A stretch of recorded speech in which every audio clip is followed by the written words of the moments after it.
Welcome to Manjula life ஸ்டைலுங்க. இன்றைக்கி நம்ம பூரி மசாலா செய்ய போகிறோம். அதை எப்படி செய்யலான்னு பார்க்கலாம் வாங்க, வீடியோக்குள்ள போகலாம். அதுக்கு நான் ஒரு 1/2 கிலோ உருளைக்கிழங்கு எடுத்து வேவிச்சு வச்சுருக்கிறேன். தாளிப்பதற்கு ஒரு 4 பெரிய வெங்காயத்தை கட் பண்ணி வச்சுருக்கேங்க.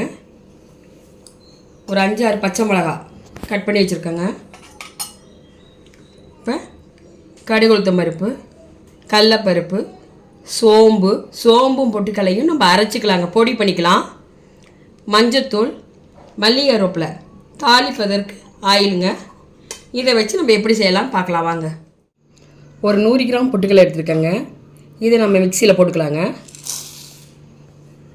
இது கூட 1 ஸ்பூன் சோம்பு எடுத்துருக்கேங்க. இதையும் போட்டு நம்ம பவுடர் பண்ணிக்கலாங்க. இப்போ நம்ம ரெண்டையும் பவுடர் பண்ணிடலாங்க. பாருங்கள், பவுடர் பண்ணி எடுத்துட்டேன். இதே நம்ம வெங்காயம் பச்சை மிளகாலாம் நல்லா கடுகு போட்டு வணக்கி விட்டு இதையும் நல்லா கரைச்சி ஊற்றிடுவாங்க. இந்தமாரி நல்லா பவுடர் பண்ணிக்கணுங்க. அப்போ தான் பூரி மசாலா நம்ம ஹோட்டலில் சாப்பிட்ற அளவுக்கு நல்லா டேஸ்ட்டாக கிடைக்கும். சோம்பு போட்டிருக்கனால நல்லாயிருக்கும். ஒவ்வொருத்தரும் கடல மாவு போடுவாங்க, நான் பொட்டுக்கடலை மாவு போட்டிருக்கேன். இந்தமாரி ஒரு தடவை செஞ்சு பாருங்கள், நல்லாயிருக்கும். இப்போ ஆயில் ஊற்றிக்கலாங்க. தேவையான அளவு கடுகு போட்டுக்கலாங்க. கடலைப்பருப்பு 1 ஸ்பூன் வச்சுக்கலாங்க.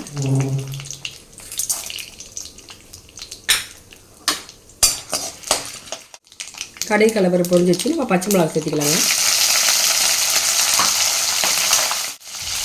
நம்ம வெங்காயம் சேர்த்துக்கலாங்க. இது கொஞ்சம் முந்தின வெங்காயம் போட்டோம்னா கொஞ்சம் கிரேவி நல்லா இருக்குங்க. இதுக்கு கிரேவிக்கு வெங்காயமும் உருளைக்கிழங்கும் தான். நல்லா வணக்குங்க.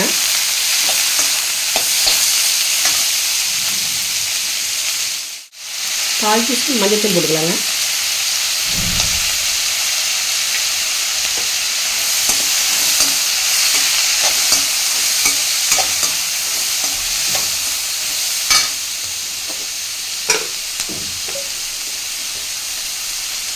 இதுக்கு நான் தேவையான உப்பு போடுறேங்க.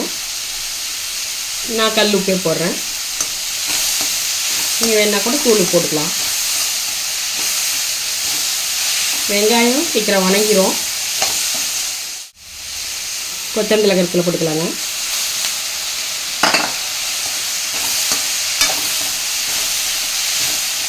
வச்சு இல்லைங்களா, அதில் நான் ஒரு 1.5 டம்ளர் தண்ணி ஊற்றி கலக்கி வச்சுருக்கிறேன். இதை ஊற்றிக்கலாம்.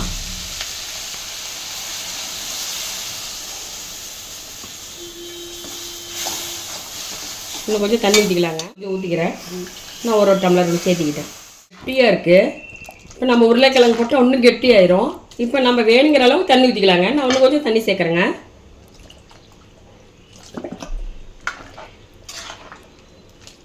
இப்போ நம்ம பொட்டுக்கடலை போட்டதுனால நல்லா பாருங்கள் எவ்வளோ கெட்டியாகுது.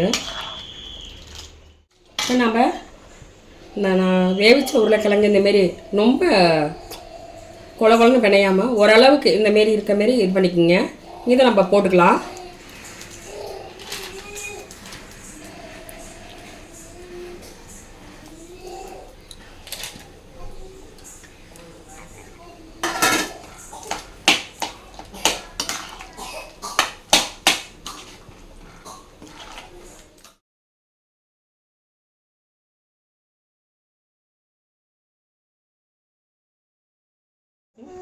பாருங்கள், ரெடி ஆகிடுச்சு பாருங்கள் குழம்பு. இந்த அளவுக்கு இருக்கணுங்க. இப்படி அப்போ தான் நல்லாயிருக்கும். ரொம்ப தனியாட்டம் இல்லை, ரொம்ப கெட்டியாக இல்லாமல் இந்த அளவுக்கு இருக்கணுங்க. இந்தமாரி நீங்கள் செஞ்சு பார்த்து குழந்தைங்களுக்கு கொடுங்களேன், நல்லா விரும்பி சாப்பிடுவாங்க. இதில் உருளைக்கிழங்கு, பொட்டுக்கடலை, சோம்பு எல்லாம் போட்டிருக்கோம், கடுகு உளுத்தம் பருப்பு எல்லாம் போட்டிருக்கோம். பாருங்கள், இது ஹோட்டலில் செய்கிற அளவுக்கு இருக்குங்க. இந்தமாரி நீங்கள் செஞ்சு பார்த்துட்டு கமெண்டில் எப்படி இருக்குன்னு சொல்லுங்கள். இந்த பூரி மசாலா எப்படி இருக்குன்னு பாருங்கள். ரெடி ஆகிடுச்சுங்க. பாருங்கள், இந்தமாரி பூரி நல்லா சாஃப்டாக தேய்ச்சிக்கணுங்க, பிணைஞ்சி வச்சுக்கோங்க. இப்போ நான் இதில் கோதுமை மாவு, இது கூட கொஞ்சம் ரவை சேர்த்திருக்கேங்க. ஒரு 100 கிராம் ரவை சேர்த்திருக்கிறேன். கொஞ்சோண்டு சால்ட்டு, 1 சிட்டிக்கு மாவு சோடாப்பு போட்டு நான் பிசைஞ்சு வச்சுருக்கேன். இந்தமாரி நீங்கள் பிணைஞ்சி வச்சுக்கோங்க. இப்படி சாப்பிட்டா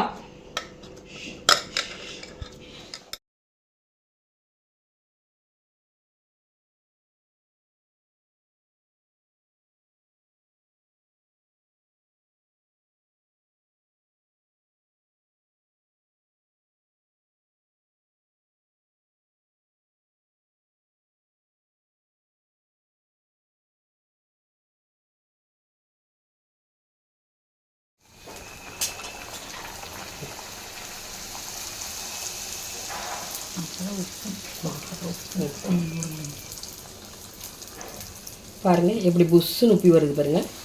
இந்த வேர் இருந்தால் நல்லாயிருக்கும்.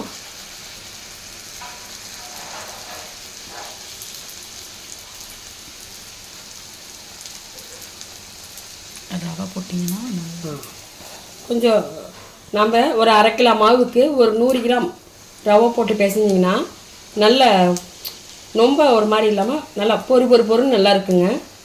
பூரி சாப்பிட்றதுக்கும் நல்லாயிருக்கும். ரவை போட்டோம்னா பூரி சாப்பிட்றதுக்கும் நல்லாயிருக்கும். இந்தமாரி உப்பலாவும் நல்லா வருங்க. இந்தமாரி பொன்னரமாக எடுத்துக்கலாங்க.